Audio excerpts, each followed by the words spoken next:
വീട് എത്രയൊക്കെ വൃത്തിയാക്കിയാലും വീണ്ടും പഴയതുപോലെ അലങ്കോലമാകുന്നുണ്ടോ? എങ്കിൽ ഈ വീഡിയോ നിങ്ങൾക്കുള്ളതാണ്. ജപ്പാൻകാരുടെ വീടുകൾ എപ്പോഴും ഒരു കണ്ണാടി പോലെ വൃത്തിയായിരിക്കാൻ അവർ ചെയ്യുന്ന ആ 5 രഹസ്യങ്ങൾ എന്തൊക്കെയാണെന്ന് നിങ്ങൾ എപ്പോഴെങ്കിലും ചിന്തിച്ചിട്ടുണ്ടോ? കേവലം ക്ലീനിംഗ് മാത്രമല്ല, അതൊരു ജീവിത രീതിയാണ്. ഇന്നത്തെ വീഡിയോയിൽ നമ്മൾ അതാണ് ചർച്ച ചെയ്യുന്നത്. വീഡിയോ അവസാനം വരെ കാണുക. നിങ്ങളുടെ വീടിന്റെ അന്തരീക്ഷം തന്നെ മാറ്റിമറിക്കാൻ ഈ അറിവുകൾ സഹായിക്കും. നമ്മുടെ ദിവസത്തിൽ വലിയ ഒരു പങ്ക് വീട്ടുജോലികൾക്കായി നമ്മൾ മാറ്റിവെക്കാറുണ്ട്. എന്നാൽ എത്രയൊക്കെ വൃത്തിയാക്കിയാലും വീണ്ടും വീട് പഴയ അവസ്ഥയിലേക്ക് മാറുന്നത് നമ്മൾ കാണാറുണ്ട്. എന്നാൽ ലോകത്തിലെ ഏറ്റവും വൃത്തിയുള്ള വീടുകൾ എന്ന് പറയുമ്പോൾ നമ്മുടെ മനസ്സിലേക്ക് ആദ്യം ഓടിയെത്തുന്നത് ജപ്പാനിലെ വീടുകളാണ്. എങ്ങനെയാണവർ ഇത്രയും മനോഹരമായും വൃത്തിയായും വീടുകൾ സൂക്ഷിക്കുന്നത്? ഇന്ന് നമ്മൾ ആ 5 പ്രധാനപ്പെട്ട രീതികളെക്കുറിച്ചാണ് സംസാരിക്കാൻ പോകുന്നത്. ഇത് നിങ്ങളുടെ വീട്ടിലും വളരെ എളുപ്പത്തിൽ പ്രാവർത്തികമാക്കാവുന്നതാണ്. ജപ്പാനിൽ ക്ലീനിംഗ് എന്നത് വെറുമൊരു ജോലിയല്ല, അതൊരു ആത്മീയമായ അനുഭവമാണ്. Cleaning is A spiritual practice എന്നാണ് അവർ കരുതുന്നത്.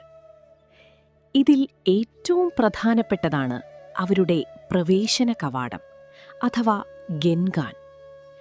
വീടിനുള്ളിലേക്ക് പ്രവേശിക്കുന്നതിന് മുൻപ് തന്നെ അവർ ചെരുപ്പുകൾ പുറത്തഴിച്ചു വയ്ക്കുന്നു. ഇതുവഴി പുറത്തുനിന്നുള്ള പൊടിയും അഴുക്കും വീടിനുള്ളിലേക്ക് കടക്കുന്നത് പൂർണ്ണമായും തടയാൻ സാധിക്കുന്നു.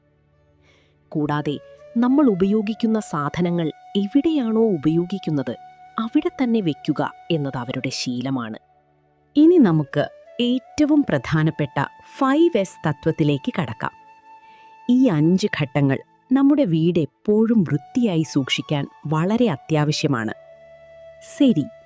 സെയ്രി ഓർ സോർട്ട്. ആവശ്യമുള്ളവയും അല്ലാത്തവയും വേർതിരിക്കുക എന്നതാണ് ഇതിൻ്റെ ആദ്യപടി. വീട്ടിൽ ഉപയോഗിക്കാതെ കിടക്കുന്ന സാധനങ്ങൾ ഒഴിവാക്കുക. Certain or set in order.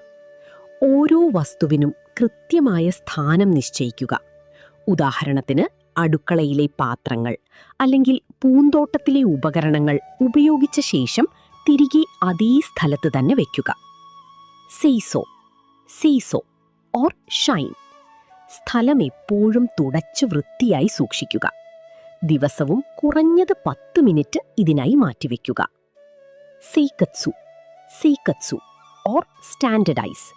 വൃത്തി നിലനിർത്തുന്നതിനായി കൃത്യമായ നിയമങ്ങൾ പാലിക്കുക. ഷിറ്റ്സുക്കെ ഓർ സസ്റ്റെയിൻ. ഈ നല്ല ശീലങ്ങൾ തുടർച്ചയായി ജീവിതചര്യയാക്കി മാറ്റുക. നിങ്ങൾ കേട്ടിട്ടുണ്ടാകും പ്രശസ്തമായ കൊന്മാരി രീതിയെക്കുറിച്ച്. മേരി കോണ്ടോ എന്ന ജാപ്പനീസ് ഓർഗനൈസർ കൊണ്ടുവന്ന ഈ രീതിയിലൂടെ മുറികളിലെ സാധനങ്ങൾ ഒരുമിച്ച് ഒരിടത്ത് കൂട്ടിവെക്കുകയും ഓരോന്നും കയ്യിലെടുത്ത് അത് നിങ്ങൾക്ക് സന്തോഷം തരുന്നുണ്ടോ എന്ന് പരിശോധിക്കുകയും ചെയ്യാം. സന്തോഷം നൽകുന്നില്ലെങ്കിൽ നന്ദി പറഞ്ഞുകൊണ്ട് അതൊഴിവാക്കാം. ഇതിനോടൊപ്പം തന്നെ പറയേണ്ട ഒന്നാണ് ഓസോജി അഥവാ ആഴത്തിലുള്ള വൃത്തിയാക്കൽ. വർഷാവസാനത്തിൽ വീടിന്റെ എല്ലാ കോണുകളും ഫർണിച്ചറുകൾക്കടിയിൽ പോലും വൃത്തിയാക്കുന്ന ഒരു രീതിയാണിത്. പുതിയ വർഷത്തെ സന്തോഷത്തോടെയും പോസിറ്റീവ് എനർജിയോടെയും വരവേൽക്കാനാണ് അവരിത് ചെയ്യുന്നത്. ഇതേ രീതി നമുക്കും നമ്മുടെ വീടുകളിൽ ആഴ്ചയിലോ മാസത്തിലോ ഒരിക്കൽ ചെയ്യാവുന്നതാണ്.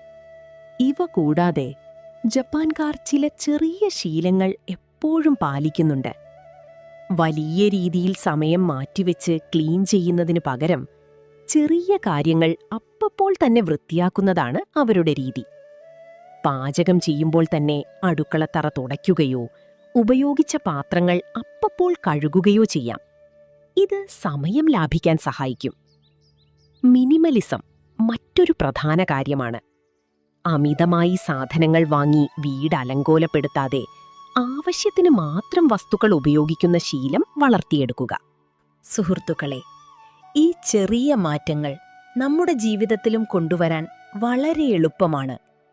വീട് വൃത്തിയായി സൂക്ഷിക്കുന്നത് നമ്മുടെ മനസ്സിൽ പോസിറ്റീവ് എനർജി നിലനിർത്താനും സഹായിക്കും. ഈ വീഡിയോ നിങ്ങൾക്ക് ഉപകാരപ്രദമായെന്ന് കരുതുന്നു. ഈ വീഡിയോ ഇഷ്ടപ്പെട്ടെങ്കിൽ തീർച്ചയായും ലൈക്ക് ചെയ്യാനും നിങ്ങളുടെ സുഹൃത്തുക്കൾക്ക് ഷെയർ ചെയ്യാനും മറക്കരുത്. കൂടുതൽ ഉപയോഗപ്രദമായ അറിവുകൾക്കായി ചാനൽ സബ്സ്ക്രൈബ് ചെയ്യുക. അടുത്ത വീഡിയോയിൽ കാണാം. നന്ദി.